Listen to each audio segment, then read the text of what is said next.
Good morning, students. Now coming to events of sexual reproduction. Sexual reproduction it involves formation of gametes.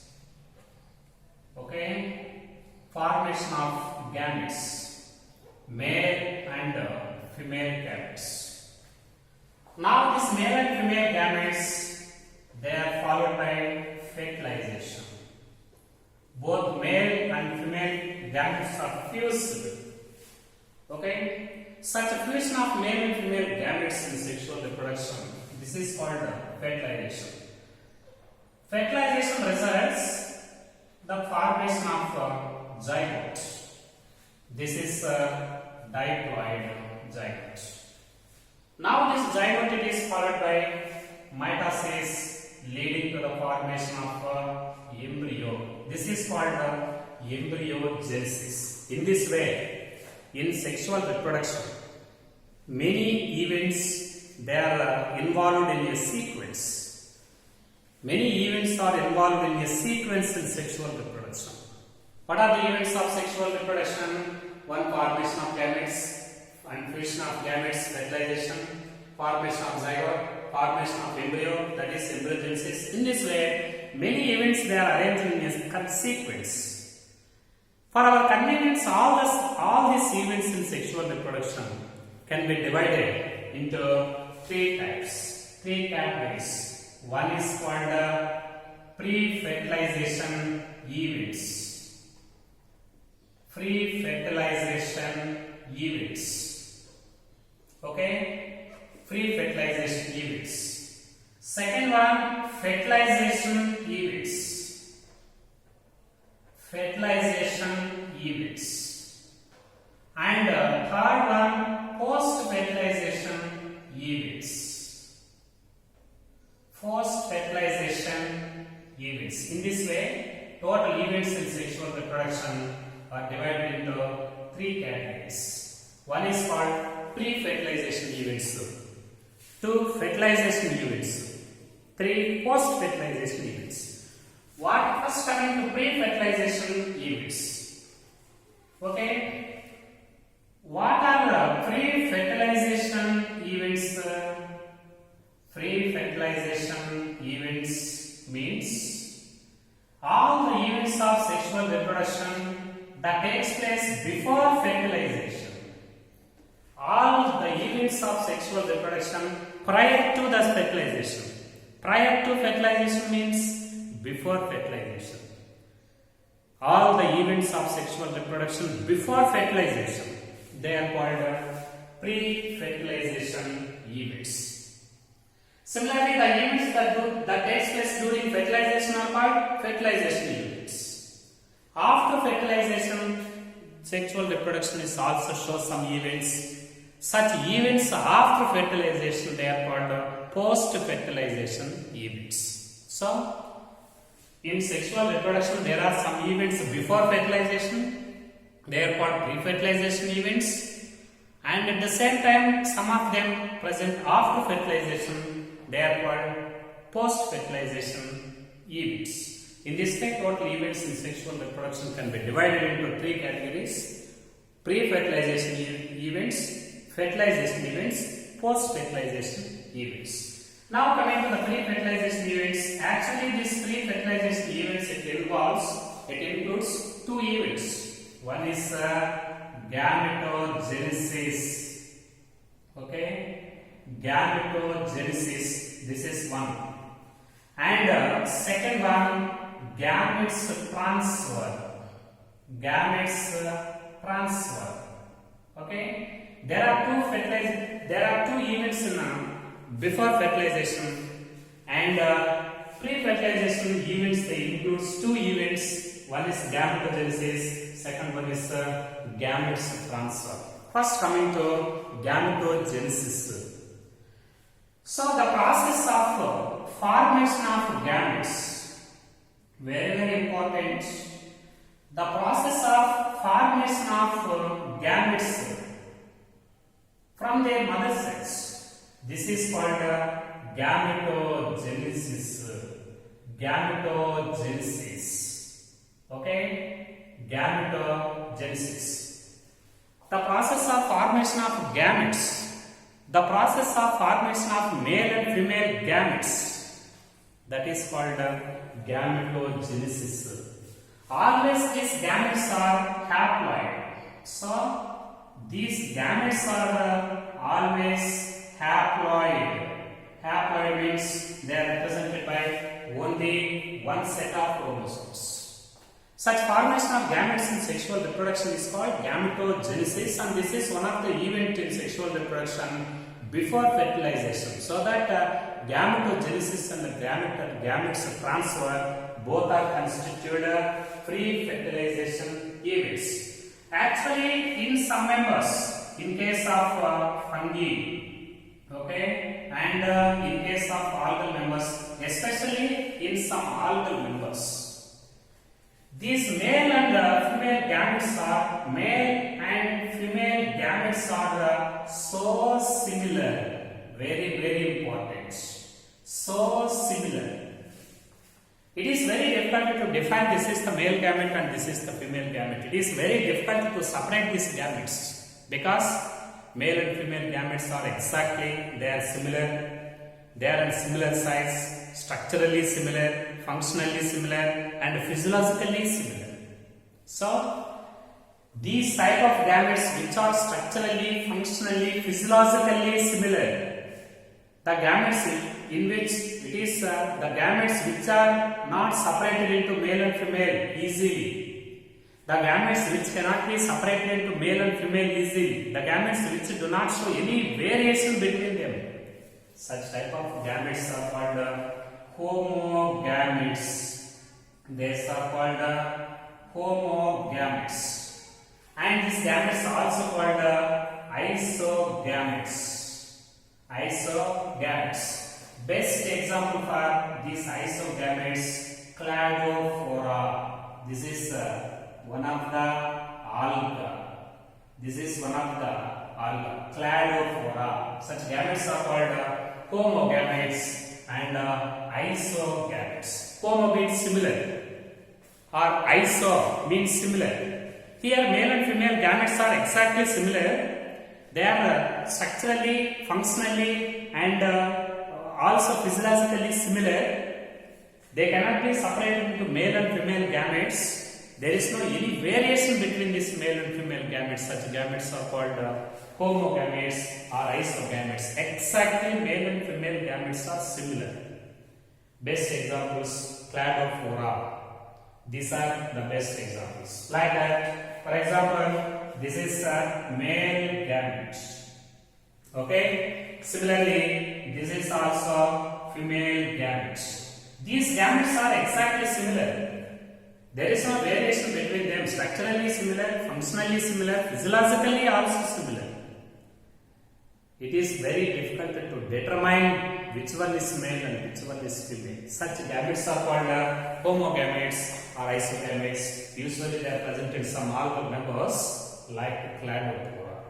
Similarly, in some members, okay, male and female gametes can be separated. They show some variations. Male and female gametes are not identical. They are different. The gametes which are different, the gametes which can be easily separated, these gametes can be easily separated, okay. The gametes which can be easily separated into male and female, such gametes are called heterogametes. They are called heterogametes. Hetero means different. Male and female gametes, they are different and can be easily separated into which one is male and which one is female. That is heterogametes. Here, male gametes also called, they are motile, flagellated and motile. They are very small, flagellated and motile. They are also called antherozoids. They are called antherozoids. Also called sperm cells. Male gametes are also called sperm. They are called sperms. This is the nature of male gametes. Like this is a male gamete. very small motile male gamete, antherozoid, also called sperm cell.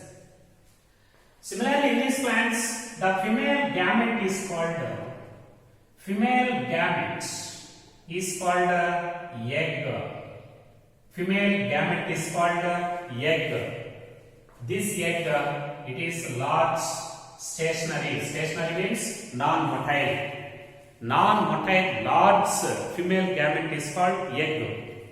Motile small male gametes are called antherozoids or sperm cells. In this way, these male and female gametes, they show some variations. One is male and other one is female. One is motile and other one is non-motile. Okay, one is small and other one is very large. Such a variated gametes are called heterogametes. Best examples for these heterogametes, one is best example Funaria. This is one of the bryophytes. And Pteris. This is one of the pteridophytes. Similarly, Cycas.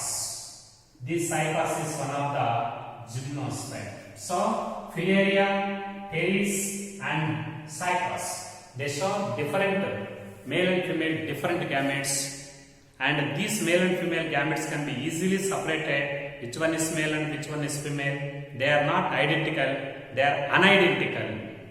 Because of this reason, they are called heterogametes. Male gametes are also called antherozoids and sperms. Female gametes are also called eggs. Examples Funaria, Pteris and Cycas. Actually, these gametes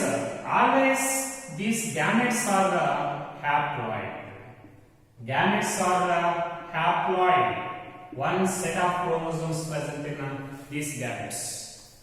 Actually, in some plants, male and female organs. Okay, male and female. Actually, male gametes are found in male sexual organ, and female gametes are in a female organ.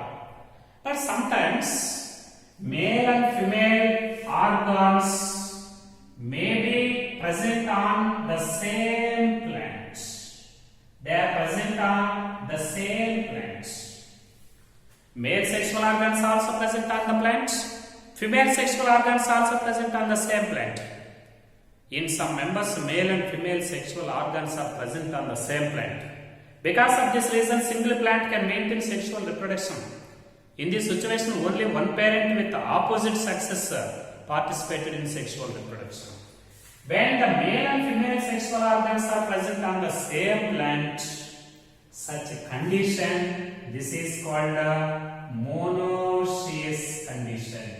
Monoecious is nothing but a bisexual condition.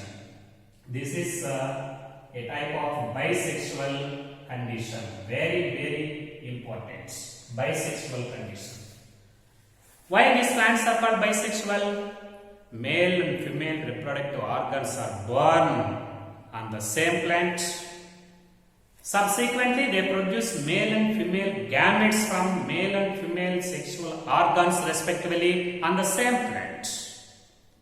Due to presence of both sexual organs on the same plant, that is considered as monoecious condition. It is a type of bisexual condition. Best examples for this bisexual condition, one is Coccus muscifera, coconut. Male and female flowers are present on the same plant. At the same time, cucumber, same plant, and also cara, and also maize. All these plants examples for monoecious condition. Very important. When the male and female sexual organs are found on the same plant, this is called monoecious or bisexual condition. Okay. Best examples: Coccus muscifera, coconut, cucumber, bottle gourd, bitter gourd, etc. Cara, this is one of the green algae, and maize plant. You know, maize plant, both male and female flowers are present on the same plants. But in some members, male and female sexual organs, they are born on different plants. Male gametes, male sexual organs are present on male plants, they produce only male gametes. Female sexual organs are present on another female plants, they produce only female gametes. So, development of male and female sexual organs on different plants, this is called a dioecious condition. This is dioecious, also called a unisexual condition. Very, very important. This is called unisexual or dioecious condition. Here, male and female sexual organs are born on separate plants. Best examples for these plants, one is papaya, okay, and Wallisneria, and cycas, okay, and also this papaya, Wallisneria, cycas, and also Markantia. This is one of the paraphyletic member, and also date form. They are examples. Date form. So all these plants, they produce male and female flowers on different plants. In this species, male species and the female species, they are separate. They are considered as unisexual condition. This is called a unisexual condition. Anyhow, male and female sexual organs, when they are born on the same plant, this is called monoecious or bisexual. If they are born on different plants, this is called dioecious or unisexual. But in case of fungal members, okay, in fungi, this monoecious or bisexual condition is also called homothallic.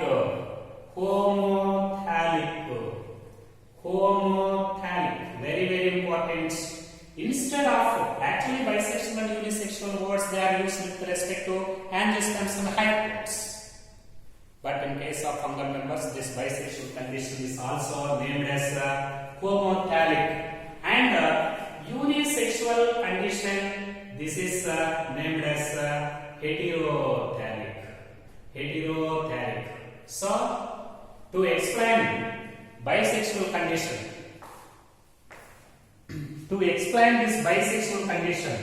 monoecious word is used in higher plants, but homothallic, that is used in fungal members. To explain unisexual condition, dioecious word is used in higher plants. Instead of this dioecious condition, to explain this unisexual condition, the word heterothallic is used in case of fungal members. Okay? In case of higher plants, male flowers, they are called staminate flowers. At the same time, female flowers in angiosperms is also called pistil. They are called pistil. At the same time, two different types of divisions, they help in the formation of gametes. Gametes are formed either by mitosis or meiosis. In which organisms they are formed by mitosis and formed by meiosis in organisms? For example, in case of gametophytes means which is represented by only one type of one set of chromosomes. Okay? Like these plants, like bryophytes, algae, and fungi, and bryophytes. In all these members, plant body is gametophyte. Plant body is gametophyte in algae, fungi, bryophytes. Already the plant body is in haploid condition. So gametes are haploid. Already plant body is in a haploid condition. So that directly gametes are formed by mitosis. Okay. For example, some of the plants are sporophytes. Sporophyte plant body. Sporophyte is represented by two sets of chromosomes in each and every cell. Here plant body is sporophyte. Sporophyte means in Pteridophytes and gymnosperms and also in angiosperms. In these plants, plant body is basically diploid, but always gametes are haploid. Okay? To produce these haploid gametes, diploid mother cells divide by meiosis. Here, meiotic division is necessary. Why meiotic division is necessary in case of sporophytic plant body to produce gametes? Always gametes are haploid, but plant body scale it is diploid in stage. To produce these haploid gametes, there is the need of meiotic division. There is the need of the reduction of chromosome number to half, so that in these plants gametes are formed by meiosis. Gametes are formed by meiosis. So, in the organisms in which the plant body is gametophyte, here gametes are formed by mitotic division. But in organisms which are already the plant body is in sporophytic stage, to maintain the gametophyte, to maintain haploid condition in gametes, there is the need of the reduction of chromosome number. To reduce this reduction of chromosome number, there is the need of meiosis. So, in gametophytic members, gametes are formed by mitosis. In sporophytic members, gametes are formed by meiosis, especially in their mother cells. The cells which undergo meiosis, they are called meiocytes. They are called meiocytes. These meiocytes in the sporophytes, mother cells. Mother cells. Male gametes are formed from, male gametes are formed from microspore mother cells, and female gametes are formed from megaspore mother cells. In this way, both meiotic division and mitotic divisions they help in the formation of gametes.